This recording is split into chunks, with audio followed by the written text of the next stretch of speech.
प्राथमिकता दीजिएगा, सरकारी सड़क को, यानी कि जो सरकारी भूमि पे सड़क है उसको प्राथमिकता देना है।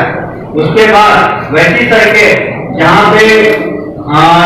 जमीन जो है सरकारी नहीं है परंतु निजी है, लेकिन वहाँ पे 50-100 घर बसे हुए हैं और उस सड़क का बनाना अति आवश्यक है, तो उस सड़क का चयन कीजिए। लेकिन इसमें एक चीज का ध्यान रखिएगा, जितने भी लोग उस सड़क के किनारे बसे हुए हैं उनके आप जो है एक